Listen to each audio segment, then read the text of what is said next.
मुख्यमंत्री मोहन यादव ने इंदौर में की मीडिया से चर्चा। तिरंगा यात्रा को लेकर कहा कि इंदौर के इतिहास में इतनी बड़ी रैली आज तक नहीं निकली।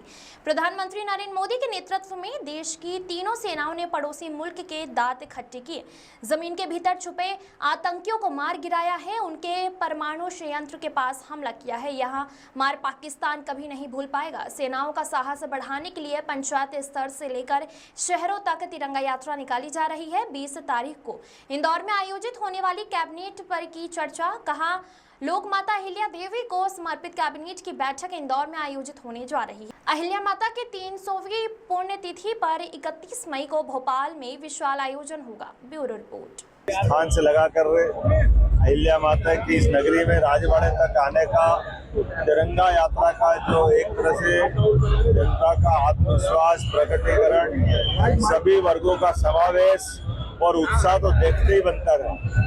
मैं अपनी ओर से आज की इस बहुत ही ऐतिहासिक तिरंगा यात्रा में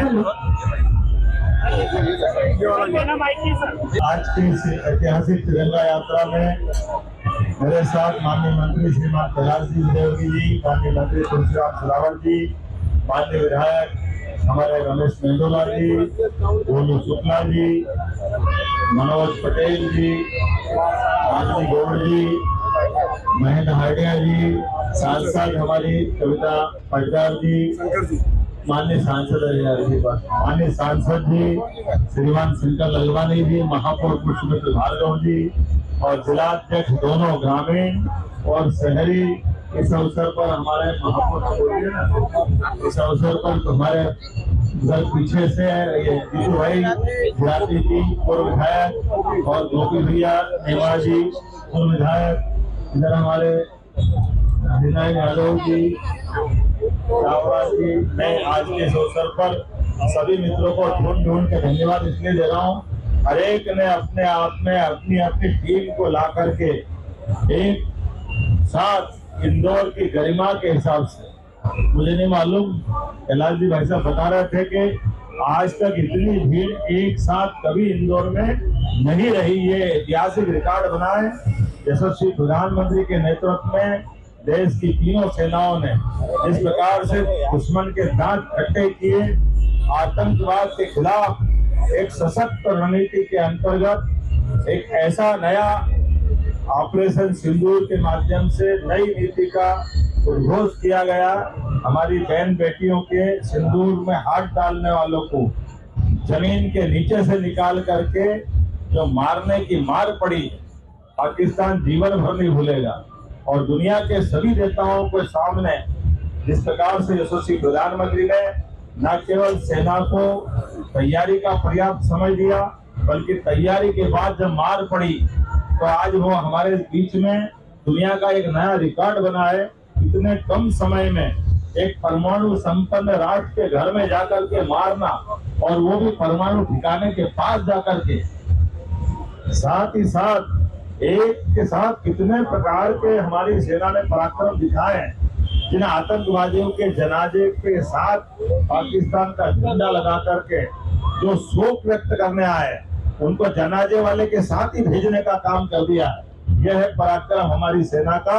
मेरी अपनी ओर से सेना के शौर्य पराक्रम के अवसर पर महारानी अहिल्या की नगरी में आज मैं यहाँ शामिल हुआ। इसके पहले उज्जैन से भगवान महाकाल की नगरी में तिरंगा यात्रा में शामिल हुआ था। पूरा देश आंदोलित। बीते दिन हम भोपाल में शामिल हुए थे।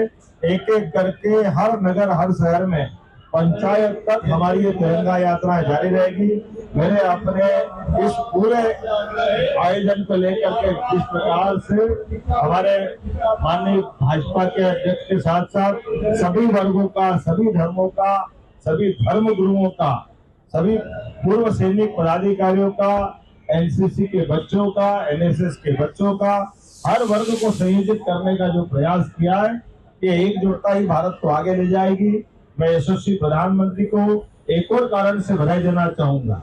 उनके नेतृत्व में सभी धर्मों ने मिलकर के, क्या हिंदू क्या मुसलमान, सबने मिलकर के पाकिस्तान के द्वारा तो जो षड्यंत्र किया गया था कि उनके द्वारा आतंकवादियों ने हिंदू धर्म के लोगों पे अटैक करके एक तरह से हिंदू मुस्लिम दंगे की जो रचना बनाई थी, षड्यंत्र किया था, उस षड्यंत्र को पर्दाफाश करते हुए कश्मीर से कन्याकुमारी तक, अटक से लेकर कटक तक पूरे देश ने एकजुटता के साथ इस युद्ध में भाग लिया और विजय हासिल की।